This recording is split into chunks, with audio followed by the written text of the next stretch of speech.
राहुल और रोहन दोनों गहरे अच्छे दोस्त थे।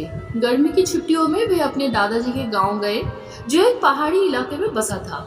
गांव बहुत सुंदर था, चारों ओर हरी भरी वादियां, पक्षियों की चहचहाट और ठंडी हवा।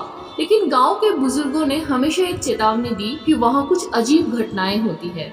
पर बच्चों की जिज्ञासा इतनी आसानी से तो नहीं मरती। एक दिन दोपहर के समय जब घर के बड़े लोग सो रहे थे, राहुल और रोहन ने तय किया कि वे उस रहस्यमयी पहाड़ी के उस पार जाके देखेंगे कि वहाँ क्या है। वे दोनों धीरे धीरे पहाड़ी पर चढ़ने लगे।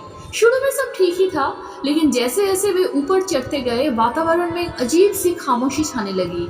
न पक्षियों की आवाज, न हवा की सरसराहट। दोनों को थोड़ा डर तो लगने लगा, पर रोमांच के आगे डर छोटा पड़ गया। जब वे पहाड़ी के पार पहुंचे तो उन्हें वहां एक पुराना टूटा फूटा मंदिर दिखाई दिया। मंदिर सुनसान था और उसके चारों ओर सूखे पेड़ खड़े थे, जिनकी टेढ़ी मेढ़ी शाखाएं हवा में किसी भूतिया हाथ की तरह लग रही थी।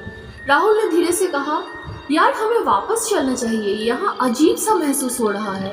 लेकिन रोहन जिद कर बैठा, बस 5 मिनट और, फिर चलते हैं। जैसे ही रोहन ने मंदिर का दरवाजा खोला, अचानक एक ठंडी हवा का झोंका आया और एक डरावनी परछाई अंदर हिलती हुई नजर आई। तभी किसी ने धीमी पर खौफनाक आवाज में कहा, तुम्हें यहाँ नहीं आना चाहिए था। दोनों बच्चों का खून जम गया। रोहन का हाथ पैर ठंडा हो गया और राहुल की टांगें कांपने लगी। उन्होंने जैसे ही पीछे मुड़कर भागने की कोशिश की, मंदिर के दरवाजे खुद ब खुद बंद हो गए। अचानक मंदिर के कोने से एक डरावना चेहरा उभरने लगा। उसकी लाल जलती हुई आंखें थी, लंबी नुकीली उंगलियां और धीरे धीरे उनकी तरफ आगे बढ़ने लगी। दोनों किसी तरह हिम्मत जुटाकर भागने लगे। मंदिर के दरवाजे फिर से अपने आप खुल गए और वे पहाड़ी से नीचे भागे। उनके पीछे वो डरावनी परछाई थी, लेकिन जैसे ही वो गांव के पास पहुंचे, अचानक सब कुछ शांत हो गया। दोनों हांफते हुए घर पहुंचे और दादाजी को पूरी बात बताई।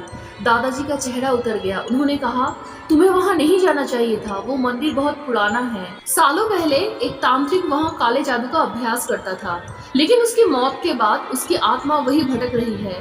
कई लोग वहां गए, लेकिन कोई भी सही सलामत वापस नहीं आया। तुम लोग बचकर आ गए, ये बहुत अच्छा हुआ। राहुल और रोहन को अब एहसास हो गया कि बुजुर्गों की बातें मजाक में नहीं उड़ानी चाहिए। उस रात दोनों ही ठीक से नहीं सो पाए और अगले ही दिन गांव छोड़कर अपने घर वापस आ गए। लेकिन पहाड़ी के उस पार उन्होंने जो देखा था, वो उनकी यादों में हमेशा के लिए घर बना गई। कभी कभी बिना सोचे समझे डरावनी जगहों पर जाने की गलती मत करना, क्योंकि कुछ रहस्य छेड़ने के लिए नहीं होते हैं। Please like, share and subscribe.